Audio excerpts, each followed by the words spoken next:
Siap, kita mulai. Oke, Bang Den. Assalamualaikum warahmatullahi wabarakatuh.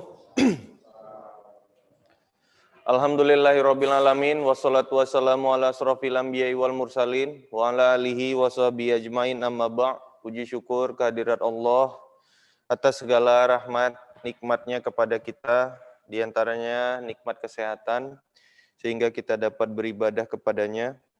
Selawat seiring salam tidak lupa kita sanjung sajikan kepada Nabi besar Muhammad SAW yang telah membawa umatnya dari alam jahiliyah ke alam Islamiyah.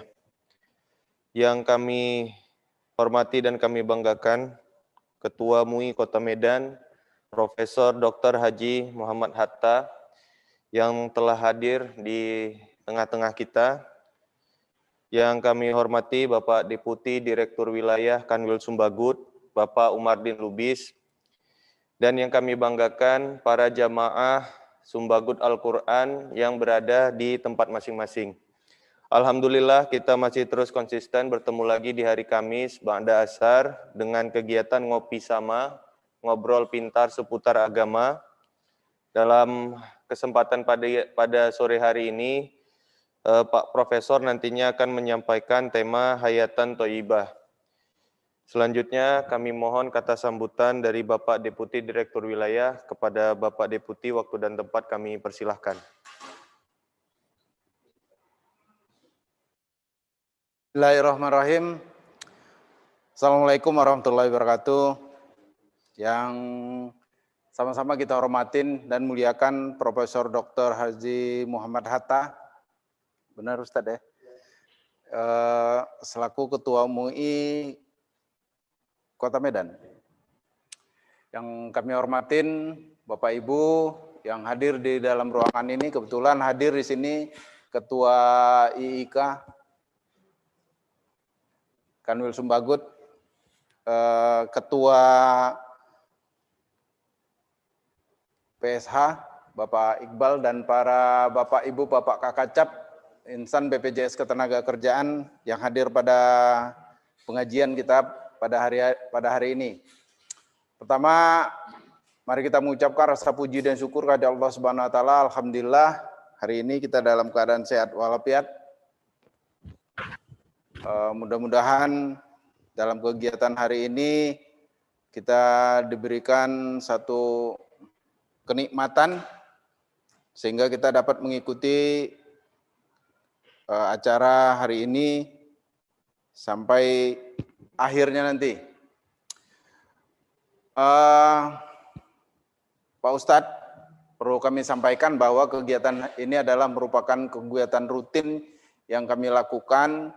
Alhamdulillah pada hari ini Ketua MUI Kota Medan, Bapak Profesor, berkenan bergabung dengan kami untuk mengisi kegiatan ini. Ini adalah merupakan suatu penghargaan yang luar biasa bagi kami. Sehingga apalagi tema yang diangkat pada hari ini cukup menarik, bahan diskusi sudah dikirimkan, semoga bisa kita berdiskusi lebih dalam. Kita mungkin tidak perlu waktu lama, 1 jam atau 1 jam setengah, tergantung Pak Ustadz atau Pak Profesor nanti untuk membahasnya.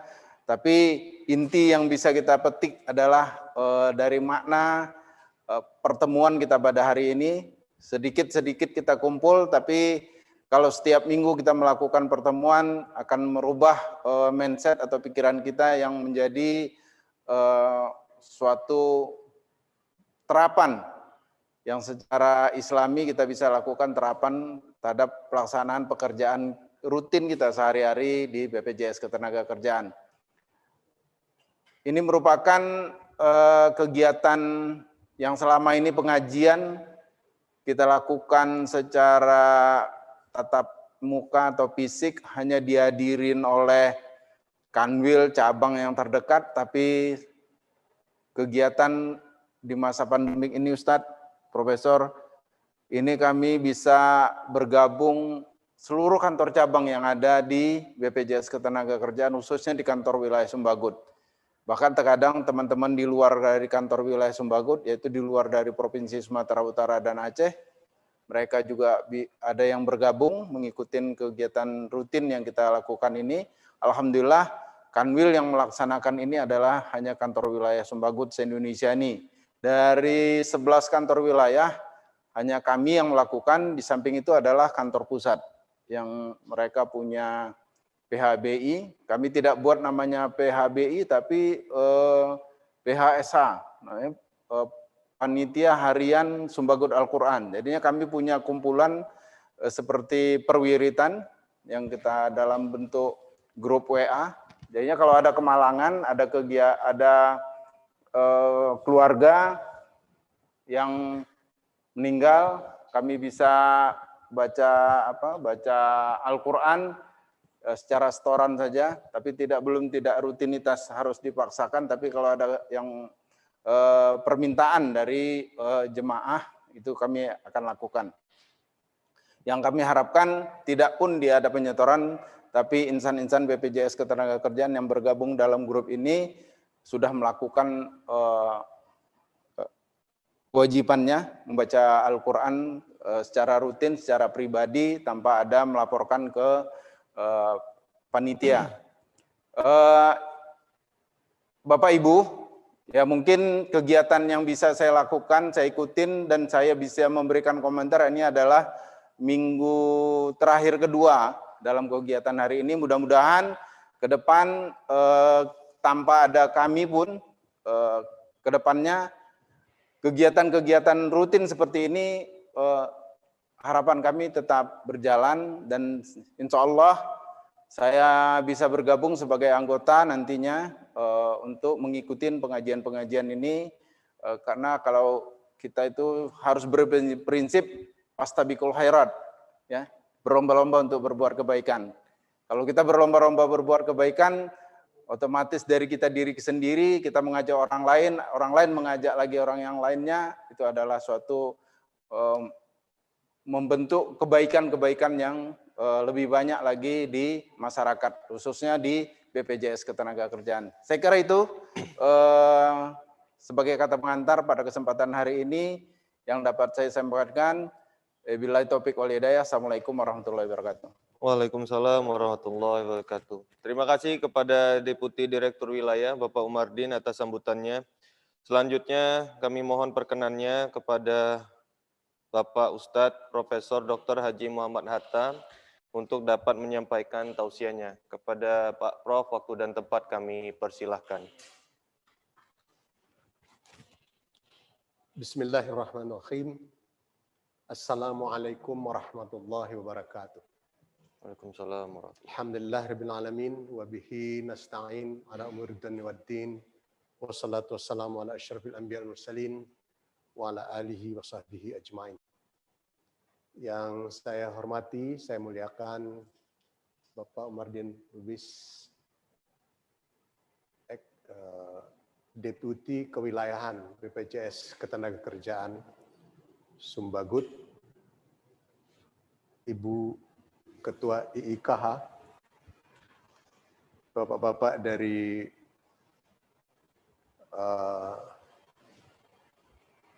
yang membawa Sumbagut Al-Quran. Iya.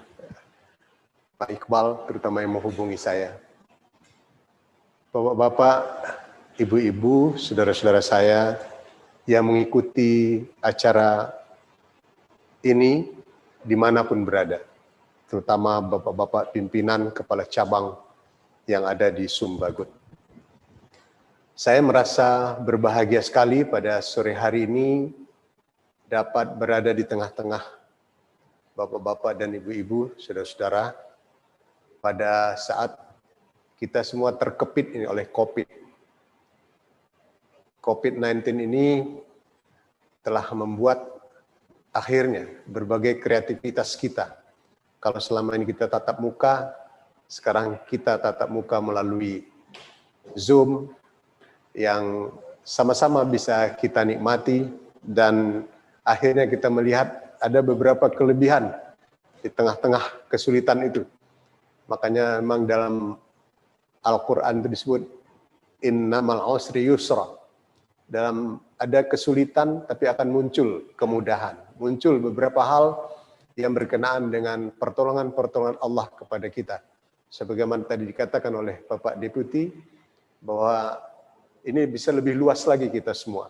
Sesama saudara muslim, sesumbagut. Bahkan tadi disebutkan, boleh jadi juga dari luar daerah itu. Kita bisa berinteraksi dan kita bisa saling bertukar pikiran. Pada sore hari ini, saya akan sedikit bertausiah tentang hayatan thayyibah. Hayatan thayyibah itu kalau menurut Profesor Dr. Quraish Shihab adalah kehidupan yang diliputi oleh rasa lega, kerelaan, serta kesabaran dalam menerima musibah, dan menerima cobaan, dan rasa syukur ketika menerima anugerah nikmat dari Allah SWT. Itulah hayatan thayyibah. Kenapa ini saya ambil sebagai sebuah judul? Ini ketika kita membaca surah An-Nahl ayat 97, Allah telah menceritakan tentang sesuatu yang perlu untuk kita milih ini. Sesuatu yang menjadi tujuan hidup kita, yang kemudian oleh Al-Quran disebutkan. Man amila salihan min dzakarin aw unsa wa huwa mu'minun falanuhyiyannahu hayatan thayyibah wa lanajziyannahum ajrahum bi ahsani ma kanu ya'malun. Kata Allah, barang siapa yang mengerjakan amal soleh, baik dia laki-laki maupun perempuan, sedangkan dia beriman kepada Allah, maka sesungguhnya kami pasti akan memberikan kepadanya kehidupan yang baik. Hayatan thayyibah. Di sini diartikan secara umum, apa tadi yang dijelaskan oleh Profesor Quraish Shihab, hayatan thayyibah itu adalah kehidupan yang baik. Dan sesungguhnya kata Allah pula, kami akan berikan kepada mereka balasan dengan pahala yang lebih baik daripada apa yang mereka kerjakan. Kalau hayatan thayyibah ini menurut sebagian ahli mufassir itu berkenaan dengan kehidupan dunia. Sedangkan yang kedua itu ketika Allah mengatakan wala najziyannahum, maka ini berkenaan dengan masalah akhirat. Jadi di dunia dan di akhirat. Kalau mau kita mendapatkan anugerah Tuhan yang terbaik, maka kata Allah, beramallah amal soleh. Tapi amal soleh di dalam Islam itu selalu dihubungkan dengan mukmin, dengan keimanan kita kepada Allah. Hanyalah amal soleh yang didasarkan kepada ketaatan kita kepada Allah dalam melakukan perbuatan amal soleh tersebut akan diberikan oleh Allah dua anugerah besar tadi, di dunia dan di akhirat. Nah, sekarang karena kita hidup di dunia ini, maka yang kita bahas di dalam kesempatan ini adalah peluang kehidupan di dunia ini.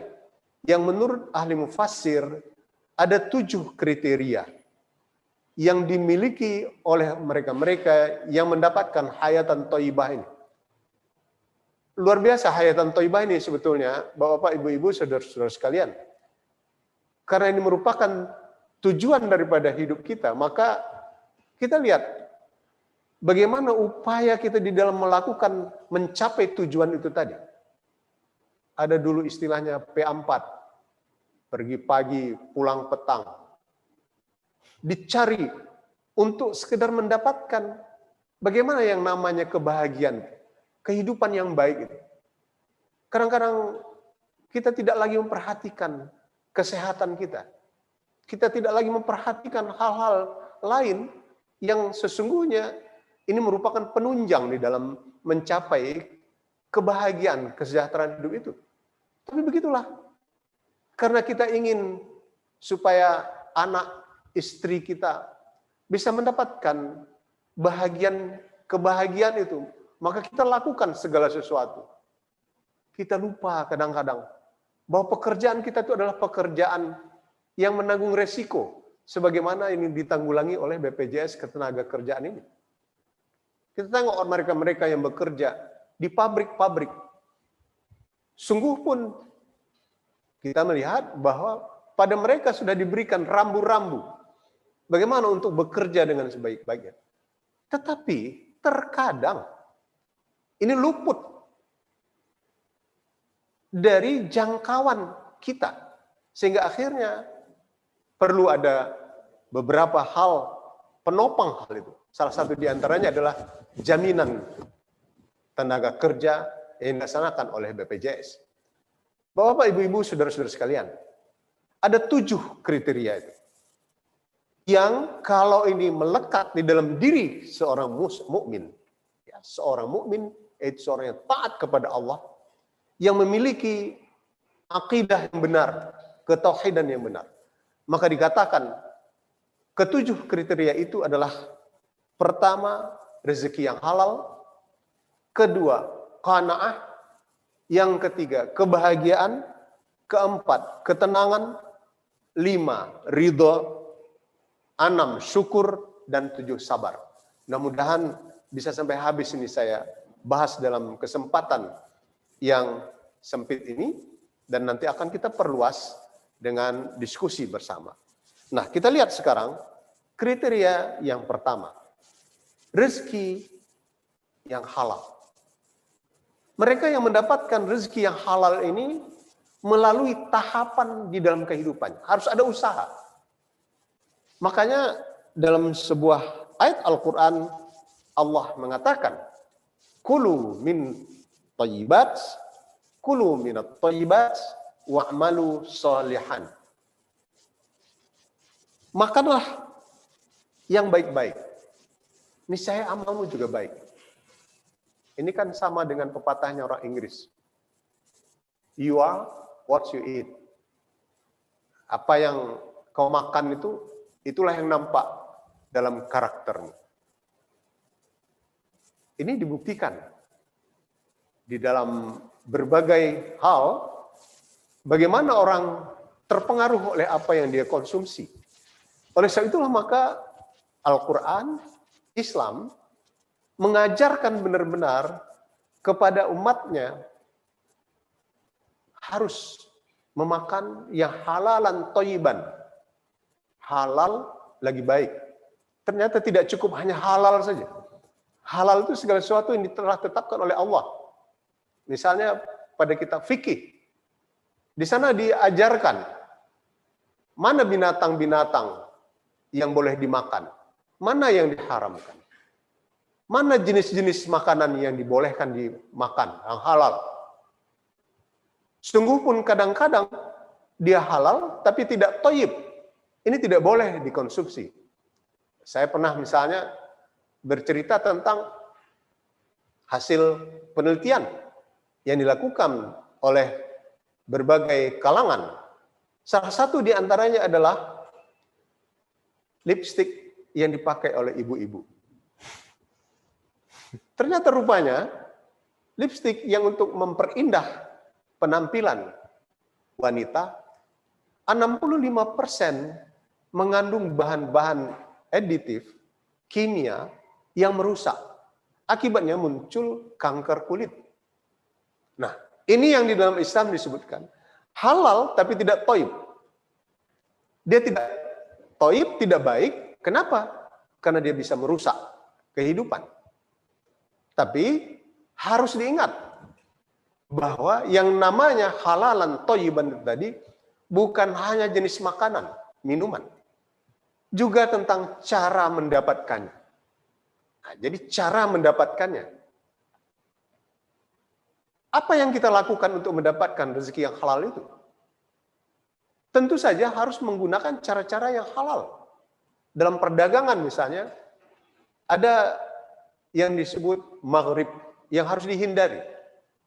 Maghrib itu maisir, gharar, dan riba. Maisir itu untung-untungan.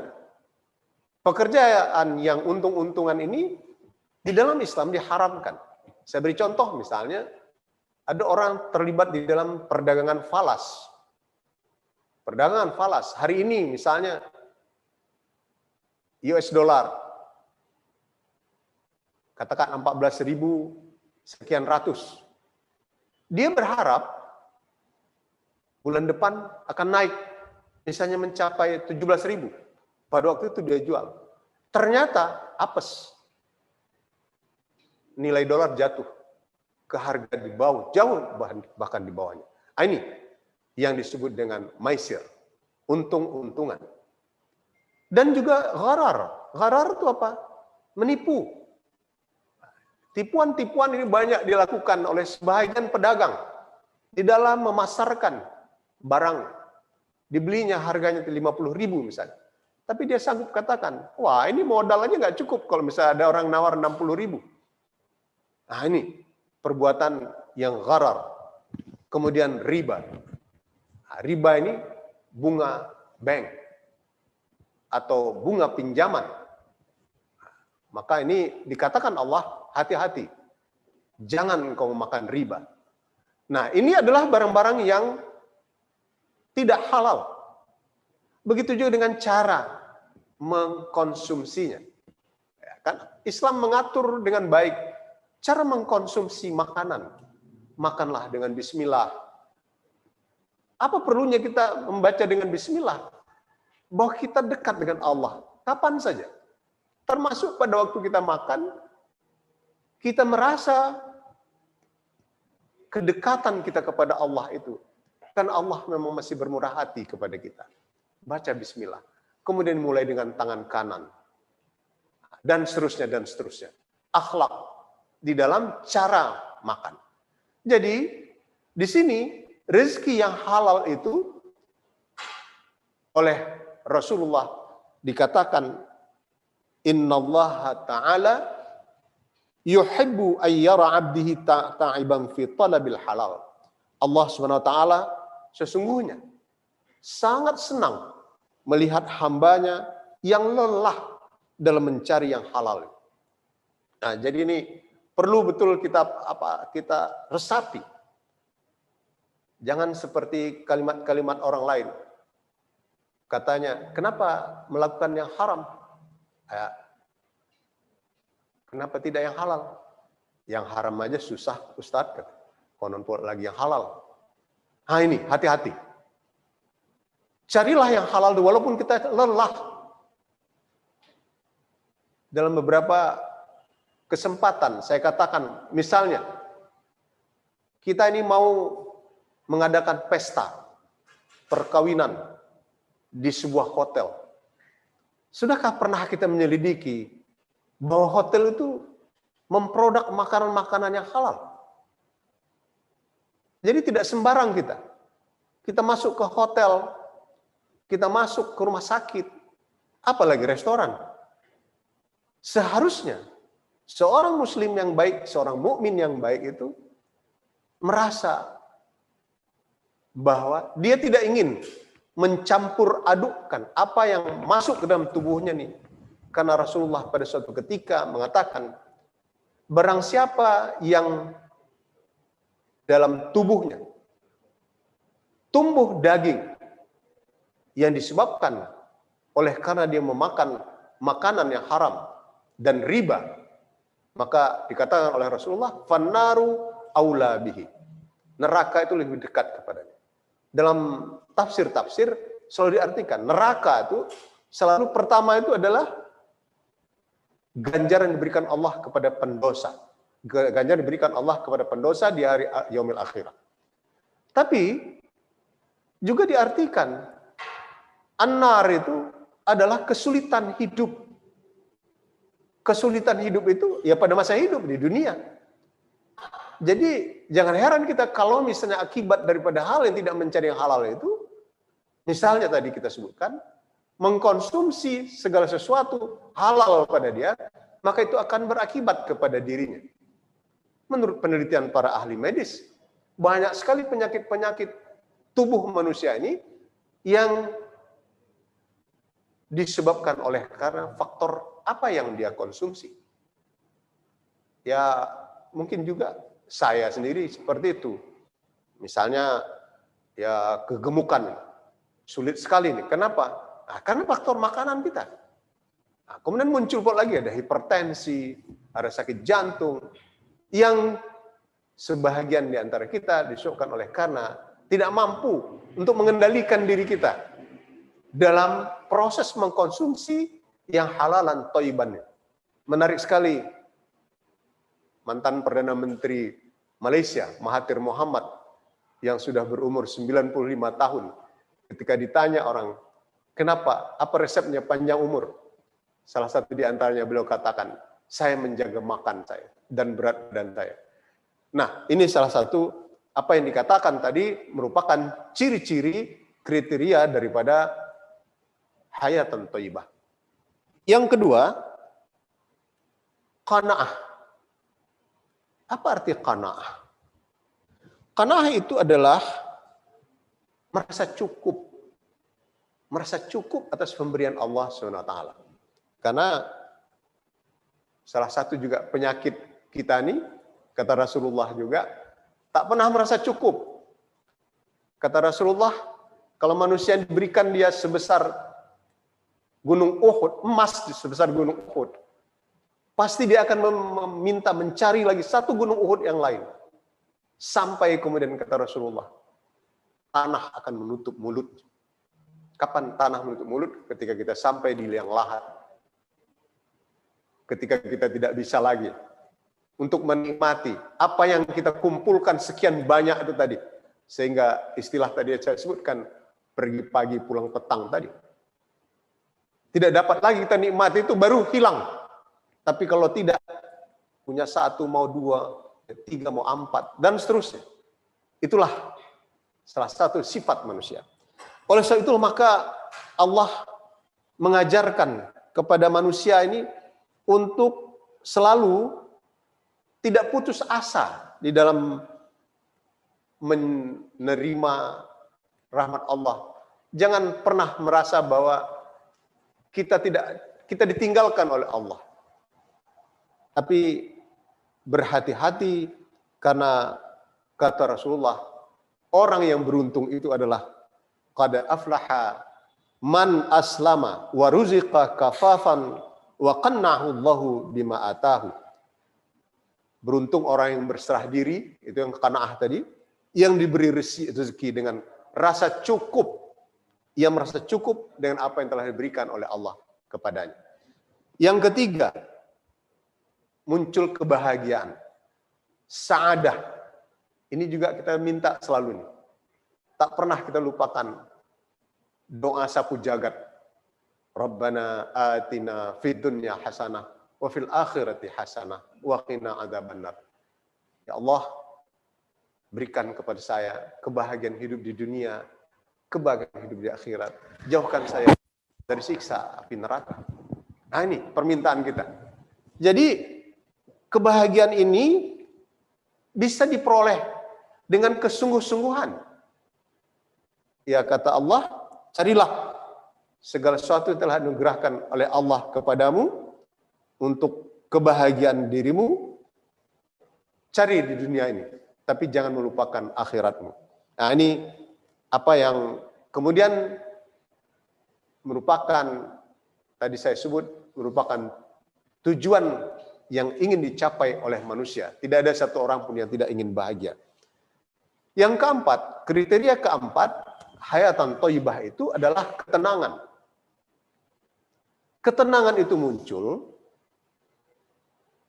ketika seseorang bisa terbebas, terhindar dari dosa. Di dalam ilmu jiwa ada namanya sense of guilt. Rasa dikejar-kejar oleh dosa. Dikejar-kejar oleh dosa inilah yang akan membuat manusia tidak tenang. Kalau dia tidak tenang, maka apa yang dia lakukan sering sekali tidak menyelesaikan masalah dengan baik. disebabkan karena dikejar-kejar dosa, dia selalu merasa bimbang di dalam kehidupannya. Makanya pada suatu ketika Rasulullah juga mengingatkan, dosa adalah sesuatu yang menggelisahkan dalam hati seseorang, sedangkan ia tidak mau kalau hal itu diketahui oleh orang lain. Nah, ini ketenangan itu dalam konsepsi hayatan thayyibah ini adalah ketika kita mampu untuk menghindar diri dari dosa. Ada juga kalimat memang mengatakan, ya kalau dosa tidak bisa ditinggalkan, maka berbuat baiklah sebanyak-banyaknya. Tidak semua benar itu. Jadi yang dalam prinsip Islam, tinggalkan dosa, berbuat baik sebanyak-banyaknya. Karena segala amal yang kita lakukan itu, ini akan bisa mengikis dosa-dosa yang telah kita lakukan. Tapi tidak berarti bahwa kita juga berebut berbuat dosa, dan kemudian juga kita berebut untuk berbuat kebaikan. Ini sesuatu yang sia-sia. Kemudian yang kelima, ridho. Ridho. Dalam pemahaman kita, ridha itu adalah rela hati, ikhlas terhadap apa yang diberikan oleh Allah SWT, merupakan takdir, apakah itu qada dan qadarnya. Kalau qada itu ketentuan, kalau qadar itu yang terjadi. Jadi ketika kita ini bisa ridho, bisa kita menerima itu dengan rela, ikhlas, maka inilah sesungguhnya merupakan sesuatu yang akan menghindarkan manusia dari kehidupan yang sempit. Bapak-bapak dan ibu-ibu sekalian, pada suatu ketika kita bisa mendapatkan cobaan hidup yang berat sekali. Saya pernah merasakan beberapa tahun yang lalu, ketika istri yang saya cintai wafat. Masya Allah, rasa saya pada waktu itu, bumi ini bergoncang. Pedih, sedih, luar biasa. Untung saya ini orang yang sering mengingatkan orang untuk sabar. Dalam berbagai kesempatan, ustadz-ustadz macam saya ini kan selalu menasihati orang. Akhirnya ini memukul diri saya.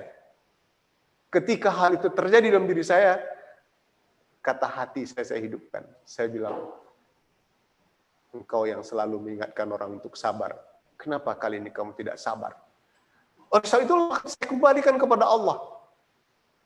Walaupun tadi saya katakan dalam keadaan yang demikian mencekam dalam kehidupan saya berusaha untuk melaksanakan perintah-perintah Allah, yaitu sabar. Wasta'inu bis sabri was salah, kata Allah dalam Al-Quran. Minta bantuan kepada Allah dengan sabar dan sholat. Sabar itu puasa, dan kemudian sholat. Kita dekatkan diri kita kepada Allah. Allah kemudian memberikan anugerahnya sedikit demi sedikit. Saya terhindar dari hal itu. Kemudian yang keenam, syukur. Hayatan thayyibah itu berkenaan dengan rasa syukur. Apa itu syukur? Syukur itu kita mendekatkan diri kita kepada Allah dalam mendayagunakan. Ini dalam mendayagunakan nikmat yang dianugerahkannya kepada kita. Muncul muraqabah, dekatnya kita kepada Allah. Coba kita tengok misalnya Nabi Sulaiman ketika diberikan oleh Allah anugerah yang besar kepada dia. Hebat itu Nabi Sulaiman.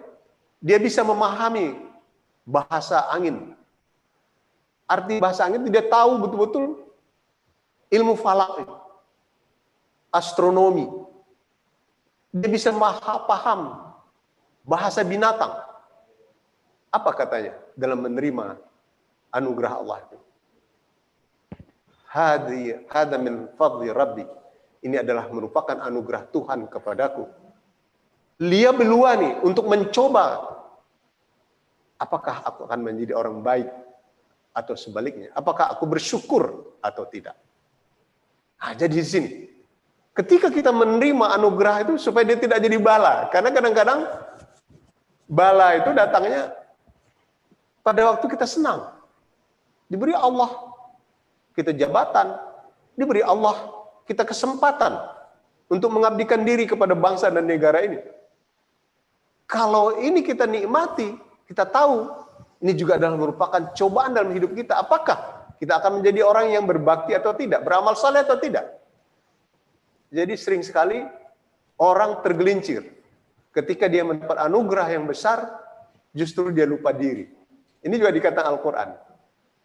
Dapat anugerah, ya lupa diri. Tapi waktu dia mendapat cobaan, dia katakan, Tuhan sudah tidak sayang kepada saya. Nah, jadi rasa syukur adalah merupakan bahagian daripada ciri mereka-mereka yang mendapatkan hayatan thayyibah. Yang terakhir, sabar. Sabar itu menahan dan mengekang diri dari melakukan hal-hal yang tidak dibenarkan oleh Allah SWT guna mencapai ridhonya. Nah ini, menahan dan mengekang diri. Di sana letaknya. Kata kuncinya itu, sabar itu dalam menahan dan mengekang diri. Kita mampu untuk marah. Sungguh pun marah itu tidak dilarang. Tapi kalau misalnya marah yang bisa meruntuhkan prestasi kita, prestise kita, maka ketika kita mampu menahan dan mengekang diri, maka kata Rasulullah, orang yang bisa menahan amarahnya, falakal jannah, engkau akan mendapatkan surga. Ini begitu juga ya, kegembiraan, kesedihan dan lain sebagainya. Kalau kita mampu untuk berlaku sabar, maka insya Allah kita akan mendapatkan hayatan thayyibah. Terakhir, saya akan menceritakan sedikit tentang penemuan hasil penelitian dari seorang psikolog di Miami University, Amerika Serikat, yang melakukan penelitian terhadap orang-orang yang bekerja, yang menurut kriteria didasarkan kepada ketaatannya kepada Tuhan. Ada 8 temuannya. Temuan ini, hasil penelitiannya dipublish pada 2013 yang lalu.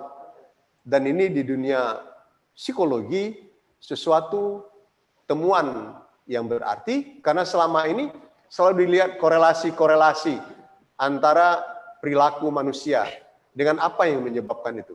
Misalnya, kenapa orang ngantuk? Karena lapar, karena ini, karena itu. Tapi sekarang, penelitian ini adalah sesuatu yang belum pernah dilakukan tentang perilaku ibadah. Tidak dijelaskan di sana siapa yang menjadi responden.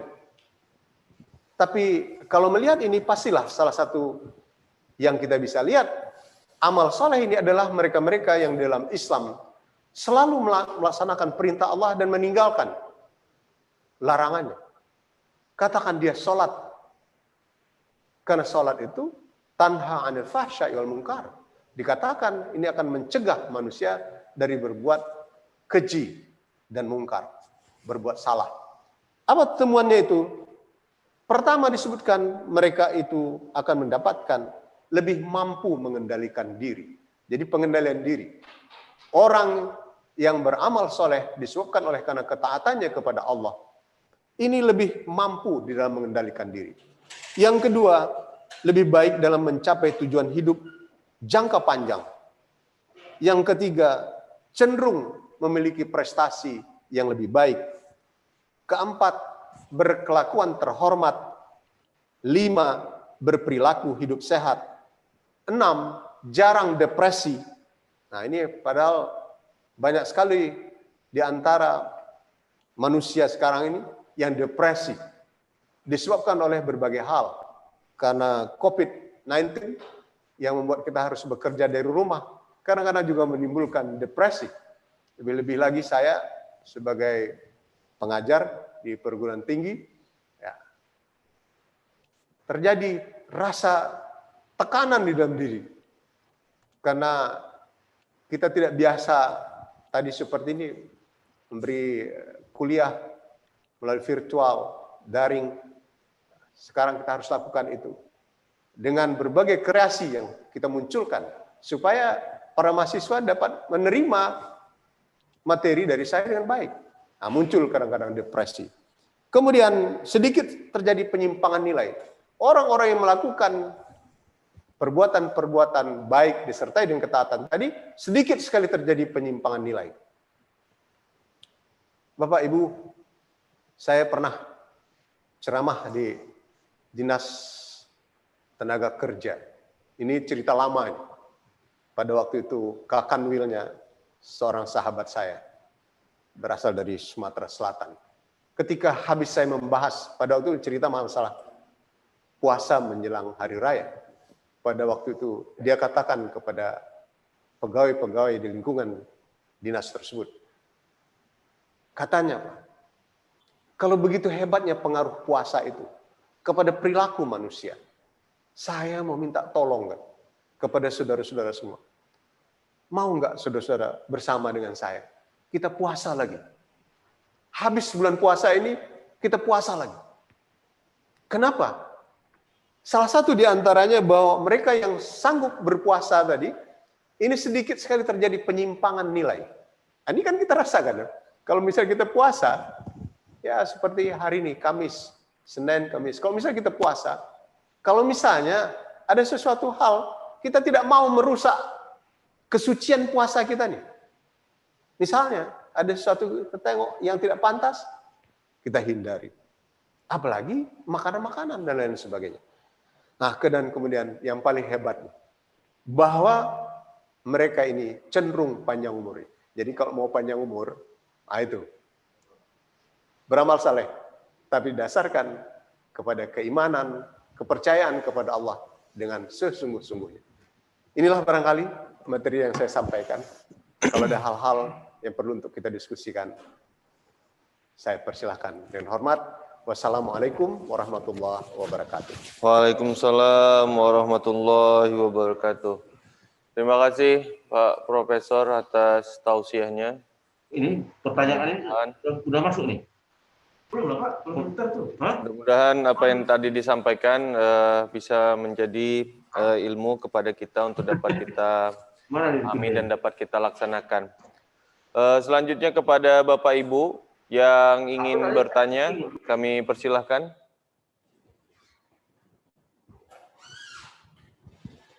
Bang Denis, ada yang udah chat? Pak Rasidin mau nanya? Oh, mau nanya, Pak. Baik, dipersilakan Pak Rasidin. Assalamualaikum warahmatullahi wabarakatuh. Waalaikumsalam. Saya mau bertanya Pak Profesor. Pertanyaan saya ini sedikit saja. Kenapa para kaum kawaris sering menumpahkan darah di kalangan umat Islam, padahal mereka terkenal ahli ibadah dan hafiz Quran? Mohon penjelasan Pak Profesor. Terima kasih. Baik, silakan Pak Prof. Baik. Kaum Khawarij ini adalah pada awalnya memiliki visi dan misi yang baik. Mau keluar dari sebuah persoalan. Tetapi disebabkan oleh karena pemahaman-pemahaman yang tidak didasarkan kepada akidah yang benar, ketauhidan yang benar, maka akhirnya terjadi penyimpangan-penyimpangan. Dimulai dari misalnya, mereka-mereka yang tidak melakukan hal yang sama dengan dia, maka ini dianggapnya keluar dari Islam. Muncullah kalimat mengkafirkan orang lain. Nah, kalau kita tengok sejarah kejadian manusia, ketika Allah mengatakan, Inni ja'ilun fil ardi khalifah, saya, kata Allah, akan menjadikan manusia menjadi pemimpin di atas permukaan bumi. Pada waktu itu, Bagaimana kata malaikat? Apa kata jin? Kenapa engkau ciptakan mereka jadi pemimpin? Kan yang lebih cocok tuh kami. Kami ini khairum minhu. Lebih bagus dari dia. Kami ini, kata malaikat, terbuat daripada nur. Kami, kata jin, terbuat daripada api. Bukankah hal itu lebih bagus daripada kejadian manusia yang dibuat daripada tanah? Nah ini. Ketika dia merasa sombong, sombong itu perilaku orang yang tidak memiliki akidah. Walaupun dia hafal Quran, tapi kalau akidah tidak lurus, maka ini amat mudah sekali tergelincir. Makanya dalam kehidupan kita ini jangan pernah merasa saya ini lebih bagus dari Anda. Kadang-kadang pada waktu sholat pun kita nengok ini. Ada perilaku kawan, kita tengok, wah kok begitu sholatnya ya? Kita rasa sholat kita lebih bagus. Padahal barangkali mungkin sholat dia itu lebih terima Tuhan daripada kita. Kalau kita ini masih istilahnya mencerca orang lain, kapan kita bisa diterima Allah dan baik? Sedangkan dia barangkali mungkin melakukan sesuatu itu disebabkan oleh karena ada penyakit, ada sesuatu yang menghalangi dia untuk melakukan sesuatu yang terbaik. Sehingga ada kaidah dalam keadaan darurat, kalau bisa Anda sakit, Anda boleh untuk sholat sesuai dengan kemampuan Anda. Maka sekali lagi ingin saya katakan, kenapa Khawarij ini melakukan hal-hal yang bertentangan dengan nilai prinsip Islam? Karena mereka ini tertimpa penyakit berat disebabkan oleh karena nilai-nilai ketauhidan yang ada tidak dihayati dan baik. Sehingga akhirnya dia berlaku sombong. Aba wastakbara. Angkuh dan sombong. Hati-hati betul. Dalam kehidupan kita ini, jangan menjadi kaum Khawarij. Ya, dan yang sebangsanya. Yang suka menyalahkan orang lain, menilai orang lain, sementara diri kita sendiri penuh dengan sesuatu yang tidak baik. Begitu barangkali Pak Rasyidin. Terima kasih Pak Profesor. Baik, terima kasih Pak Prof, Pak Rasyidin. Selanjutnya Pak Deputi. Bapak Ibu dipersilakan yang ingin bertanya. Iqbal. Siap, silakan Bang Pino. Oke, terima kasih. Assalamualaikum warahmatullahi wabarakatuh. Waalaikumsalam. Bapak Deputi, Pak Profesor. Sedikit aja Pak, terkait masalah haram. Bagaimana kalau harta yang diperolehnya itu secara haram dibilang, dan disedekahkannya di jalan Allah itu. Itu aja mungkin Pak Profesor. Terima kasih. Assalamualaikum warahmatullahi wabarakatuh. Waalaikumsalam. Jadi tadi saya sebutkan bahwa yang namanya halalan thayyiban itu tidak hanya dalam yang kita konsumsi, tapi juga cara kita mendapatkannya. Ada orang kadang-kadang mencari uang dengan mempersulit orang lain. Urusan yang harusnya bisa selesai sebulan, supaya nampak sulit, dibikin 3 bulan. Didekati orang itu. Kalau mau cepat, ya kasih uang sekian. Diperolehnya lah uang haram yang disebut oleh Allah, jangan kau makan, la ta'kulu, jangan kau makan sesuatu yang harta saudaramu yang tidak baik. Jangan memakan harta yang batil. Tapi kemudian supaya tidak nampak apa istilah sekarang, gratifikasi, dia sumbangkan untuk masjid misalnya. Jadi apa dulu tuh, Robin Hood ya, Robin Hood dulu cerita-cerita lama. Dia merampok dan kemudian dia serahkan uang itu untuk orang kecil. Dalam Islam ini tidak dibenarkan. Carilah yang halal itu, walaupun Anda lelah, ya, walaupun berkeringat kita, tapi mendapatkan yang halal itu. Bangga kita melihat saudara-saudara kita yang bekerja dengan luar biasa. Tapi ketika ditanya orang, Pak, kenapa Anda bekerja demikian hebatnya? Berkeringat, kadang-kadang tangannya ini sudah tidak lagi macam tangan kita, kasar udah. Dia bilang apa? Biarlah, asalkan saya mendapatkan yang halal. Masya Allah. Nah, kita ini yang sudah duduk di tempat yang empuk, ya kan, sudah diberi fasilitas, diberi lagi yang namanya remon segala macam dari perusahaan kita. Fabi ayyi ala rabbikuma tukadziban. Nikmat Allah mana lagi yang engkau dustakan. Jadi Pak Tino tadi ya. Iya. Pak Tino, saya kira tak usahlah jadi Robin Hood. Jadilah manusia-manusia biasa. Kita ini manusia, bukan malaikat. Tapi jangan jadi setan. Kalau setan itu semuanya menghalalkan cara. Ya, jadi begitu jawab saya. Makasih Pak. Terima kasih Pak. Baik, silakan Pak Deputi. Terima kasih Pak Profesor. Izin. Ini nyambung apa yang disampaikan Pak Pino mungkin. Kalau dia tadi dari sumbernya kaitan dengan halal, Ustadz tadi menyampaikan halal itu dari mana sumbernya, kemudian salah satunya, yang keduanya adalah dari makanan yang kita konsumsi, yang masuk ke tubuh kita itu juga termasuk yang halal. Toib, ya. Jadi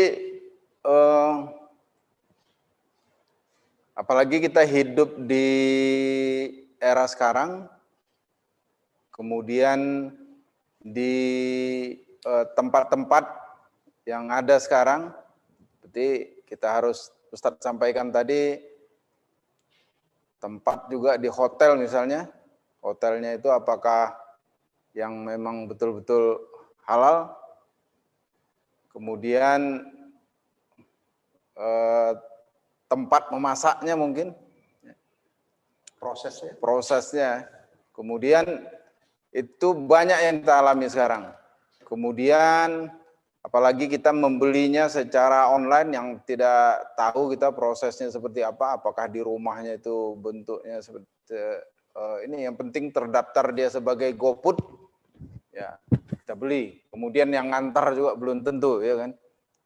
Ini gimana kalau umpamanya ini, mohon maaf Ustadz, kaitan dengan keberadaan MUI mungkin, tentang yang bisa kami dapatkan, apakah MUI atau kumpul yang ormas lain yang menentukan tingkat kehalalan ini seperti apa gitu kan.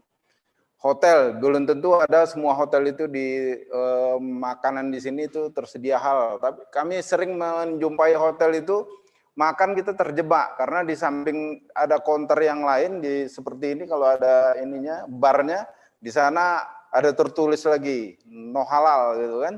Di sini kita makan. Sanksinya kalau tak ada bahasa, mungkin orang belum tentu bisa bahasa Inggris semua. Masuk dia ke situ kan itu. Jadi bagaimana peran kita, kemudian kehati-hatiannya seperti apa, apalagi kalau kita lihat di Sumatera Utara ini bersebaran itu.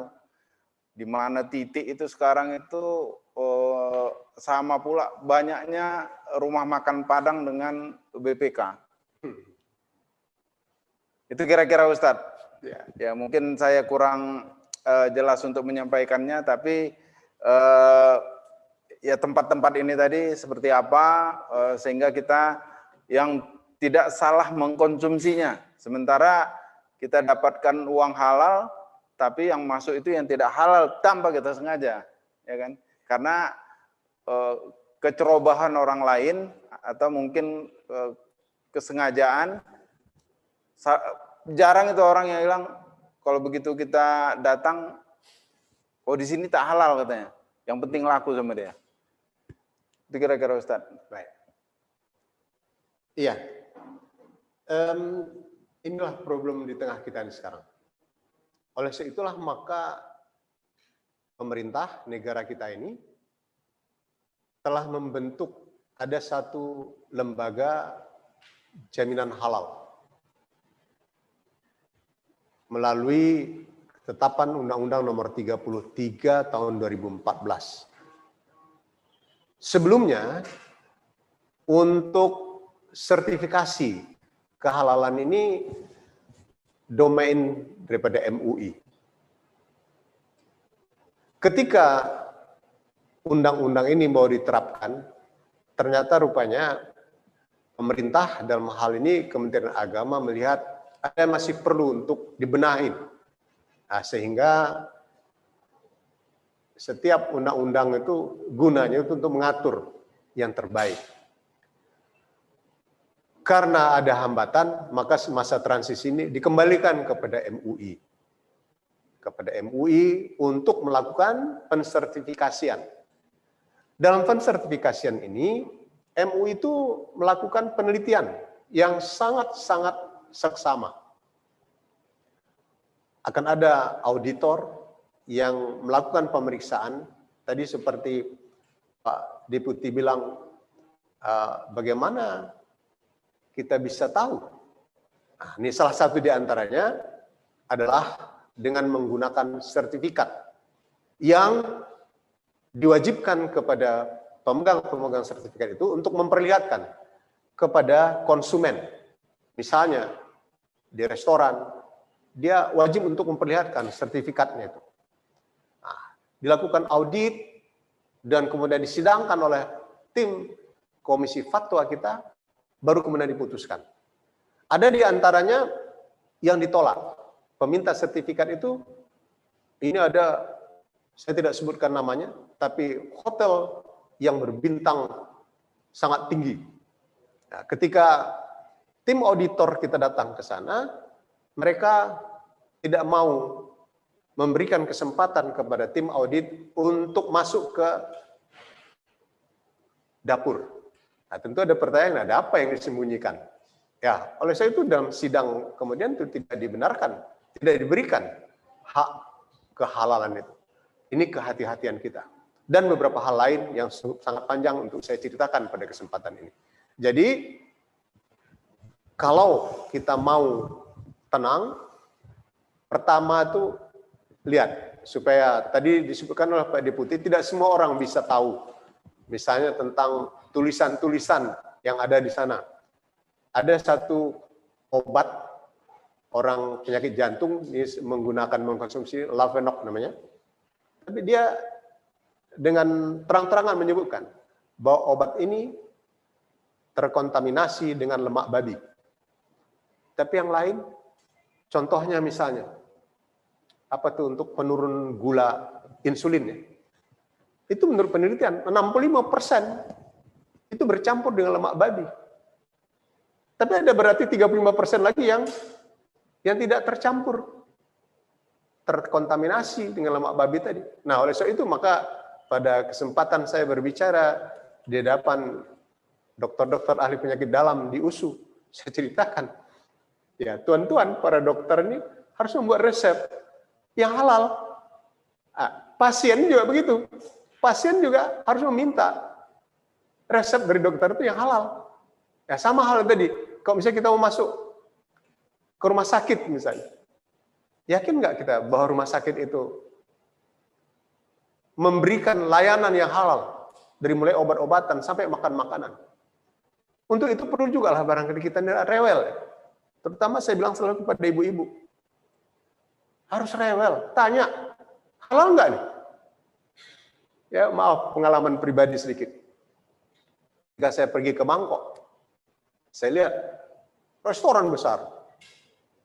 Dia bilang, ini halal, ada hop halal, bagian depan halal. Semuanya halal ditulis, sampai kepada gelas halal, sendok halal.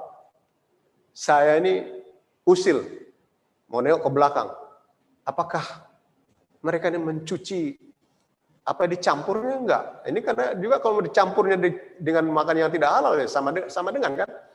Nah, alhamdulillah pula di sana juga ada tertulis halal, non halal untuk penyuciannya dan sebagainya. Nah, ini sekali lagi saya katakan mungkin nanti kesempatan yang lain kita akan cerita tentang halalan thayyiban pula ya. Nah, kalau sekali ini biar hayatan thayyibah dulu. Jadi banyak sekali yang sebetulnya menyangkut dengan hal-hal yang berhubungan dengan kehidupan kita. Yang jelas tadi pertanyaan Pak Deputi, saya katakan bahwa kita terbantu dengan sertifikat halal. Dan kemudian untuk itu kita perlu untuk menegakkan ini. Menegakkannya gimana? Kita nilai yang perlu rewel. Bertanya, kalau misalnya tidak, jangan masuk. Nah, kalau misalnya barang-barang itu ada di sini tertulis halal, alhamdulillah. Makanan, saya pernah mengikuti sebuah pertemuan internasional tentang makanan halal ini. Katanya di negara-negara maju sekarang orang mencari yang ada sertifikat halal ini. Bukan untuk keimanannya macam kita. Kalau kita tuh makan tenanglah, iman kita yang menjawab. Tapi di sini bukan itu. Karena kesehatan. Dia merasa tenang. Ini sehat, ini bersih, sesuai dengan thayyiban. Jadi sama dengan makanan yang halal itu sama dengan sehat. Sehat karena bersih dan lain sebagainya. Yang dalam prosesnya semua dilakukan dengan prinsip-prinsip kebersihan untuk kesehatan. Ya begitu Pak Deputi. Ya Ustaz, jadi kalau bisa diskusi sedikit karena ada penyimpangan mungkin. Ya. Satu tidak kita ketahui restoran ataupun usaha jauh restoran saja ya, kafe itu belum seluruhnya mungkin mendaftarkan apakah itu memang disyaratkan sebagai salah satu syarat untuk ada label halalnya di restoran ya. Orang-orang kita kan yang punya kafe belum sampai ke sana mungkin ya. Dan keduanya banyak restoran itu melabelkan muslim tapi tidak ada sertifikasi. Contoh, di banyak restoran yang pemiliknya Cina yang non muslim mungkin, tapi pekerja semua dari yang di depan itu dijilbab semua gitu ya. Nah, ini ada sekedar masukan aja nih. Iya. Terima kasih. Baik. Mungkin ada yang lain, teman-teman, silakan. Atau saya jawab sedikit yang terakhir ya. Nah, jadi Undang-Undang Nomor 33 2014 itu akan memberikan sanksi kepada perusahaan-perusahaan yang tidak membuat label halal menggunakan proses melalui lembaga penjamin halal yang saya sebutkan tadi. Yang leading sektornya itu adalah Kementerian Agama. MUI keterlibatannya di sana itu adalah dalam penentu kehalalan. Nah, jadi nanti kalau itu efektif, maka orang yang membuat halal saja di sana itu sudah melanggar hukum. Bisa dipidana, penipuan. Jadi dia membuat saja halal. Padahal tidak menggunakan proses pensertifikasian. Nah, lebih-lebih lagi kalau misalnya dia menjual sesuatu yang tidak halal, dibilangnya pula halal. Nah, ini juga akan berbahaya. Kemudian bagaimana dengan pekerja-pekerjanya? Sebetulnya apabila proses tadi itu terlalui dengan proses kehalalan, sebetulnya tidak ada masalah siapa yang punya. Yang punya itu non-muslim, nggak ada apa-apa. Tapi bisakah dia memproses ini dengan prinsip-prinsip kehalalan? Sama saja, misalnya dia menggunakan pekerja-pekerja yang non-muslim, tidak ada masalah. Yang masalah kalau misalnya dia itu melanggar ketentuan, maka dalam ketentuan sertifikat halal itu, nanti di samping dia punya masa berlaku, juga pada suatu ketika secara dadakan akan ada tim audit yang melakukan penelitian. Kalau itu terjadi, maka dia bisa kena sanksi moral. Bukankah pada beberapa tahun yang lalu ada satu perusahaan di Indonesia ketika ditemukan bahwa dia menggunakan barang yang tidak halal, ketika dipublish, maka pabriknya hampir hancur karena orang tidak mau membeli produk itu. Nah, ini sanksi moral. Ketika ya umat kita ini, kalau bisa dikatakan, oh ini terkontaminasi babi, kita ini nggak usahakan makannya. Saya pernah sampaikan keluhan ini kepada seorang pejabat ketika mengeluh itu di Jalan Jamin Ginting itu, yang tadi Bapak bilang BPK itu. Ada seorang ibu, dia tuh guru, arah ke Pancur Batu sana. Dia minta tolong kepada saya, Pak, tolonglah sampaikan kepada yang kompeten supaya jangan orang menjual daging itu di pinggir jalan tuh secara demonstratif. Saya Pak terus terang, setiap pagi, setiap saya lewat itu, saya menangis Pak, muntah saya. Dasar ini saya sampaikan kepada pejabat, saya katakan, orang Islam ini Pak, tidak usahkan makan. Itu tadi melewati tempat itu, mendengar namanya saja jijik. Kalau bisa dibilang, oh babi, waduh jijik. Itulah dia nilai iman yang kita miliki itu. Nah, jadi oleh sebab itu maka berhati-hatilah kita terhadap hal itu, supaya datang hayatan thayyibah, hidup yang tenang dalam kehidupan kita. Makasih.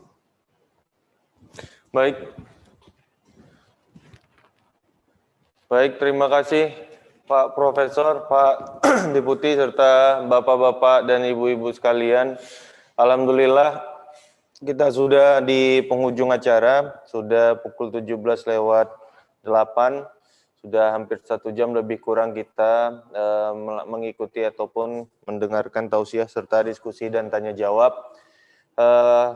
Jazakumullah khairan katsiran kepada Pak Prof atas tausiahnya yang telah disampaikan, mudah-mudahan menjadi amal jariah dan kepada kami menjadi ilmu yang baru untuk dapat meningkatkan ibadah kepada Allah Subhanahu wa taala. Terima kasih juga kepada Bapak Deputi yang terus senantiasa membimbing dalam hal pelaksanaan kegiatan ini, serta Bapak Ibu yang istiqomah terus hadir mengikuti kegiatan tausiah ini. Mudah-mudahan berkah umurnya, panjang berkah juga rezekinya. Nanti Ustadz, Pak Prof mohon ditutup dengan doa. Kami seluruh panitia yang bertugas mengucapkan terima kasih dan mohon maaf bila dalam hal pelaksanaan kegiatan ini ada hal yang kurang berkenan, dan selalu saya mengingatkan di akhir acara untuk bisa menyisihkan rezekinya ke rekening PHSA untuk dapat kita berbagi rezeki, dan mudah-mudahan Allah membalas terhadap sedekah yang Bapak Ibu telah salurkan. Terima kasih. Assalamualaikum warahmatullahi wabarakatuh. Mari kita tutup acara kita ini sama-sama berdoa kepada Allah Subhanahu wa taala. Bismillahirrahmanirrahim. Alhamdulillahirabbil alamin. Wassalatu wassalamu ala asyrafil anbiya'i wal mursalin wa ala alihi wa sahbihi ajmain. Allahumma shalli ala Muhammad wa ala ali Muhammad. Allahumma ja'alna ya Allah li alaika dzakirin wa li ni'amaika minasy-syakirin wa la qada'ika wa bala'ika minas-sabirin. Minal halal marzuqin wa anil harami ma'sumin, ya Allah ya arhamar rahimin. Allahumma arzuqna rizqan jadida wa umran tawila wa malan katsira wa khairan qariba wa syarran ba'ida wa waladan salihah wa amalan maqbula wa tijaratan lan tabura, ya Allah ya arhamar rahimin. Rabbana atina fid dunya hasanah wa fil akhirati hasanah wa qina adzaban nar, walhamdulillahi rabbil alamin.